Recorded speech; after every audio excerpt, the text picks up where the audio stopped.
자, 성탄은 무엇인가? 성탄의 의미입니다. 자, 성탄은, 성자는 거룩할 성자예요. 그리고 탄자는 탄생한다는 뜻이에요. 그래서 거룩한 사람이 탄생했다. 그분이 바로 누구십니까? 우리 아동부 친구들은 더 잘 알겠네요. 바로 예수 그리스도입니다. 하나님께서는 오늘 우리에게 좋은 선물을 주셨습니다. 아주 귀하고 귀한 선물입니다. 어떤 선물을 주셨을까요? 우리 아동부 친구들 조용히 해주시고 어른들이 말씀을 한번 해봅니다. 어떤 선물을 주셨어요? 굉장히 중요한 선물을 우리한테 주셨는데 에피소드 줬습니까? 네? 예수님을 보내주셨습니다. 누구십니까? 박수 한번 보내줍니다. 하나님께서는 우리에게 오늘 귀하고 아주 소중한 선물을 주셨는데 그것이 바로 예수 그리스도입니다. 그 예수 그리스도를 이 땅에 보내주셔서 우리를 통해서 하나님은 뜻 가운데서 행하기를 원하시고요. 자, 하나님께서는 유대나라 사람들에게 죽음과 죄로 말미암아 있던 그 유대 사람을 향하여서 구세주를 보내주십니다. 보내주신다는 약속을 하셨어요. 자, 그러면 여기서 구세주가 무엇일까요? 자, 구세주는 구세주 이름 많이 들었는데 구세주는 구세군 나비도 있고 구세주 많이 들었는데 뭘까? 자, 구세주라는 뜻도 딱 알아야 되겠죠. 구세주는 바로 구자는 구원하다는 구자, 구원하다, 구하다라는 뜻을 가지고 있어요. 세자는 세상 세자예요. 그 주자는 주인 주자, 주님이라는 뜻이에요. 그래서 세상을 구원하러 오신 주인이라는 뜻이 있습니다. 그래서 구세주 하면은 무슨 뜻인지 아시겠죠? 그래서 하나님께서는 그렇게 죽음과 죄로 말미암아 있던 유대인들을 향해서 구세주를 보내주셨다는 약속을 하십니다. 자, 그러면 여기서 죄가 나오는데 죄는 무엇일까요? 그러면 뭐 그냥 죄지 뭐. 죄를 또 이야기하자면 죄는 원죄와 죄를 분류하면 원죄와 자범죄가 있습니다. 본죄가 있습니다. 그 분류를 한다면 원죄는 저 사람은 그러면 죄가 없는데 무슨 죄 이야기를 자꾸 합니까? 이럴 수도 있어요, 그죠? 근데 우리는 원죄는 아담과 하와로부터 내려오는 원죄가 있어요. 내가 조상님이 태어나야 되는 육신의 어머니가 있어요. 조상이 있습니다, 그죠? 배들을 내려오는 조상이.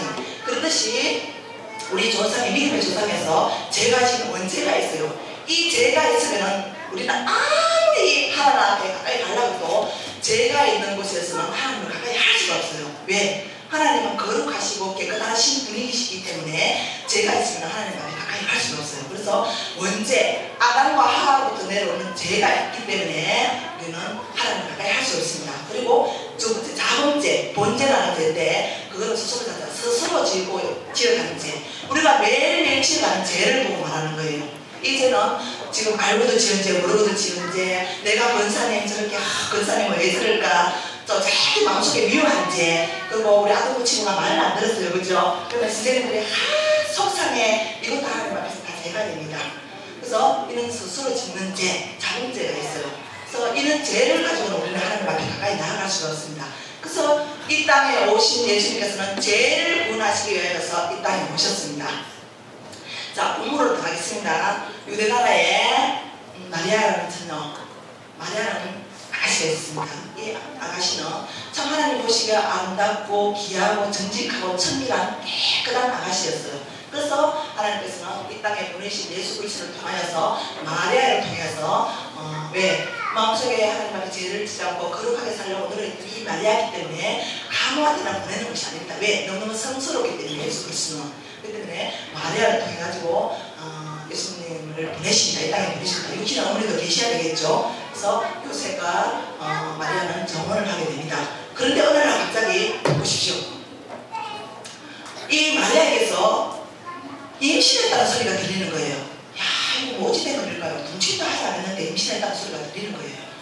근데 그 당시 유대나라에서는 동거하기 전에, 결혼하기 전에, 약혼하기 전에 그 사람이 임신했다 하면은 그 사람을 데려나가지고 바깥에 끌고 나가지고 돌로 쳐주는 법이 있습니다. 법례가 있어요. 율례가 있어요. 그렇기 때문에 철저히 합니다. 가늠죄여가지고 하다 이래가지고 그 사람을 데려나가지고 돌로 쳐줍니다.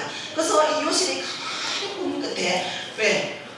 내가 마리아를 너무 사랑하는데 이 마리아가 임신했다는 소리를 사람들한테 알리면은 이 마리아는 분명히 나가지고 돌로 저 죽음을 당할 텐데 이걸 어떻게 하면 좋을까? 그래서 고민 끝에 참 괴로웠어요. 그래서 가만히 요셉이 이 말씀에 보면은 가만히 걷고자 하더니 이렇게 했어요. 그래서 혼자 생각하는 끝에 그때 천사가 나타납니다.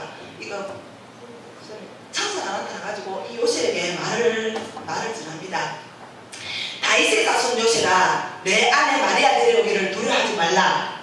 그가 잉태한다는 성령으로 잉태된 것이니 보라 아들을 낳을 것이요 그 이름을 예수 그리스도를 하라고 이렇게 지시를 드립니다. 그래서 다윗의 자손 요셉아, 내 아내 마리아 데려오기를 두려워하지 말라. 그가 잉태한다는 성령으로 잉태된 것이니 아들을 낳을 이름을 예수라 하라고 정확하게 지시를 내려준다. 그래서 그때 요셉은 마리아의 말씀을 듣고 천사의 말을 듣고 그때서야 마리아에게 임신하는 것은 성령으로 잉태되고 하나님 주신 하나님의 선물이었구나. 그때서야 그럴수록 이 요셉이 마리아를 보는 것이 더 사랑스러워갔습니다. 그때 그 시대에 황제가 있었는데 가이사 아구스도 그 나라에 지금 지배하고 있는 가이사 아구스도가 갑자기 호정 명령을 내립니다. 호정을 명령을 내리면서 유대의 모든 사람들은 저 가서 호정을 정리하는 명령을 내립니다. 갑자기 해요. 그래서 이 요셉은 마리아를 데리고 할 수 없이 요셉의 고향인 땅 베들레헴으로 갈 수밖에 없었어요. 근데 이때 마리아는 어떻게 해요? 만삭이 되겠고 아기를 떼가 있는 상태잖아요. 근데 그 길은 참 가기가 힘들었어요. 그래도 어떻게 해요? 호정하라는 명령이, 그건 명령이기 때문에 안 질 수가 없어요. 우리나라에서 법이 있죠. 헌법이 있고 뭐 상법이 있고 민법이 있고 뭐 도로교통법 다 있습니다. 그죠? 이 명령은 법이기 때문에 안 지킬 수 없었어요. 그래서 요셉도 명령을 따라 어떻게 해요? 호적을 하러 베들레헴 땅으로 갑니다. 근데 베들레헴 땅을 갔는데 거기서 도착하자마자 어떻게 그렇게 어렵게 힘들게 왔던 그 베들레헴에 도착했는데 거기에서는 여관이 있을 사관이 없다고 그랬어요. 근데 그 사관이란 말은 여관이 없었다고 그랬어요. 그래서 이 요셉과 마리아는 할 수 없이 길바닥에 주저앉아 있을 수밖에 없었어요. 근데 그때 사관 주인이 나와서 어떻게 해요? 이래 보니까는 만사만 내가 있지를 애는 꼭 날 것 같는데 어떻게 너무 힘이 들잖아, 그렇죠? 그래서 이래 보는 요셉하고 마리아인데 그렇게 권합니다. 그것도 다 하나님 예외 놓으신 안 기리겠습니까, 그렇죠? 그래서 이 마리아 여성한테 그러면 여간에 들어갈 빈방이 없으니까 그러면 우리 집에 가면은 말 키우는 냄새도 나고 있잖아요. 그렇게 막 이렇게 지푸라기도 떨어져가 있고 똥도 싸가 있고 이런 그런 말 마구간이 있는데 거기라도 괜찮겠습니까? 거기라도 좀 같이 쉬십시오. 이렇게 해서 그러면 감사합니다 하고 그곳을 갖는 것이 바로 말 마구간으로 갔습니다. 거기서 드디어 마리아가 아기 예수님 탄생을 합니다. 이 땅에 오신 예수님께서는 자기 백성을 저희에서 구원할 예수 그리스도를 그쪽에서 탄생합니다.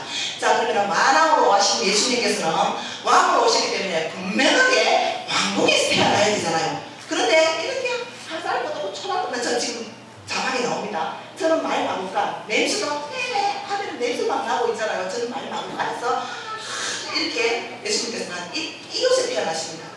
근데 왜 하나님 예수님께서는 이렇게 정말 왕궁에서 태어나게 할 수 있었고 그 좋은 곳에 태어나가지고 왕을 씌우고 왕자로서 이렇게 대접을 할 수가 있었는데 왜 이렇게 하나님처럼 말 나오고 까불어 하나님께서 보내주셨을까요? 그것은 바로 예수님의 겸손한 마음과 낮아지는 자세에서 많은 사람들을 섬겨주는 그런 의미, 뜻이 들어가 있습니다. 그래서 이렇게 태어난 예수님이 태어나자 주위에서는 왕으로 태어난 동방의 사람들이 동방마사 세 사람을 만들었죠. 중간중간에 생각하겠습니다. 시간 관계상으로. 그래서 동방마사 세 사람이 별을 연구하는 사람들이었어요. 별을 연구하는데 이 사람들은 별 연구 박사이기 때문에 어느 정도 별을 보면 저 별은 무슨 별이다 막 압니다. 그런데 요나리 큰 별, 이거는 왕자가 태어날 징조다. 이거는 왕궁에서 분명히 왕자가 태어날 징조라고 이렇게 하고 그 왕궁을 찾아가는데 그 왕궁에는 바로 헤로라가 있었습니다. 자, 헤로라에 대해서 좀 알아야 되겠죠. 또 이 헤로라는 어떤 왕이냐면 처음부터 악한 왕은 아니었어요. 근데 나중에 말기에 이 헤로라는 정치적 수술을 통하여서 많은 범죄를 저지르게 됩니다.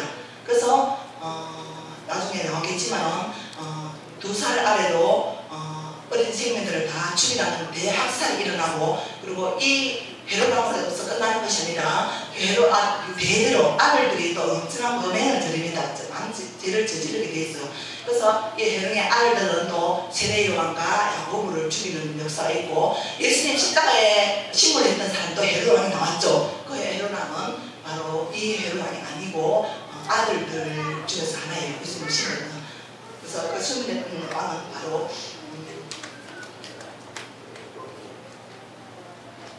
안티파스예요.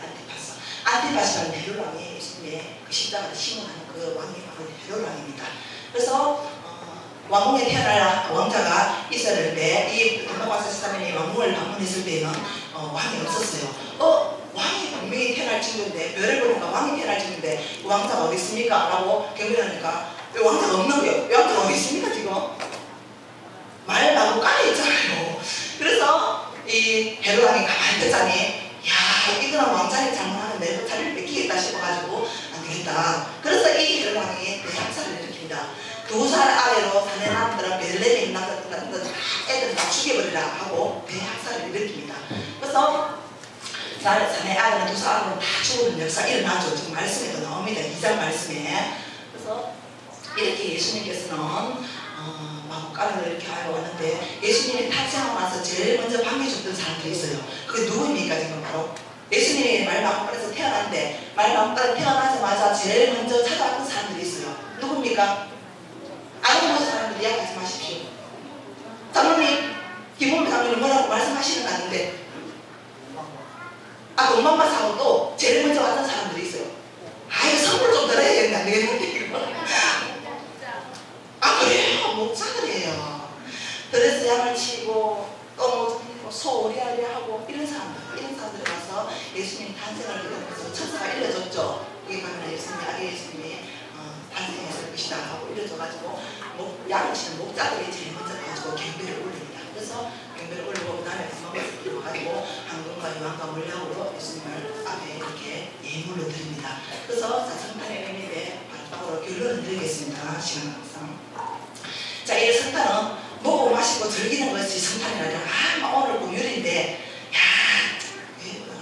우리 친구들끼리 오늘 스키 타러 갈까? 이거 성탄입니까? 이건 성탄 아닙니다. 성탄의 의미는 바로 거룩할 성자, 태어났다는 뜻을 가지고 있는 거룩한 사람이 태어났다는 바로 그리스도의 날이에요. 그렇기 때문에 이 날은 우리가 하나님의 자녀로서 교회에 나와가지고 거룩하게 지키면서, 하나님께서는 이 세상에 오셨으니까 분명한 목적과 계획이 계셔요. 그것은 많은 인류의 죄를 배속하기 위해서, 뻗기 위해서, 그리고 그늘진 이 세상에, 소망이 없는 이 세상에, 빛이 없는 이 세상에 빛으로 오신 예수님께서는 이 모든 인류의 죄를 갖다가 구속하기 위해서, 대속한다는 말은 내가 대신 책임진다는 그런 뜻이 가지고 있어요. 그래서 그 죄를 대속하기 위해서 이 땅에 오셨습니다. 그래서 희망이 없고 소망이 없고 기쁨이 없는 이 세상에 예수님께서는 오늘 탄생하셔서 오늘에게 우리 송년중앙교회를 비롯해서 모든 교인들에게, 모든 안 믿는 이방 백성들에게 하나님께서 기쁨이 되고자, 소망이 되고자, 축복이 되고자 이렇게 이 땅에 오신 것을 꼭 기념하면서, 꼭 생각하시면서 우리 송년중앙교회 모든 성도님들은 말씀을 꼭 기억하고, 앞으로 주님이 이 세상에 오신 것이 바로 가난한 자들과 소외 가난한 자들과 눈먼 자들과 이런 병든 자들, 이런 모든 사람들 나라에서 섬겨주면서 고쳐주셨어요. 그리고 하나님의 뜻이 있어서 부름을 또 받았어요. 십자가상을 지셨죠. 그런 뜻이 우리 성령교회 모든 성도님들과 친구들은 예수님의 이 기자를 따라가면서, 발자취를 따라가면서 항상 거룩하고 삶을 살 수 있는, 그리고 많은 사람들이 빛이 되고 소금이 될 수 있는 그런 우리 친구들과 성도님들이 다 되시기를 주님의 이름으로 부탁드리겠습니다. 네. 빛으로 오신 예수님께서 세상은 아무 희망도 없고 정말 갈 곳도 없고 정말 그러진 어두운 세상에 예수님께서 빛으로 예수 그리스도의 세상에 탄생시키시고 하나님의 목적과 계획을 다 이루어나가는 것을 봤습니다. 이 시간도 하나님, 우리 송년중앙교회 모든 친구들과 우리 성도님들은 예수님이 왜 이 땅에 오셨는지, 자기 백성을 저희 죄에서 구원할 자라고 했는데 예수님은 바로 구원의 뜻이 있습니다. 하나님, 예수님께서 우리를 구원했던 것처럼 우리는 많은 이방인들, 하나님을 알지 못하는 사람들에게 빛이 되고 소금이 되어서 저들을 구원할 수 있는 능력을 허락하여 주소서. 예수 그리스도 이름으로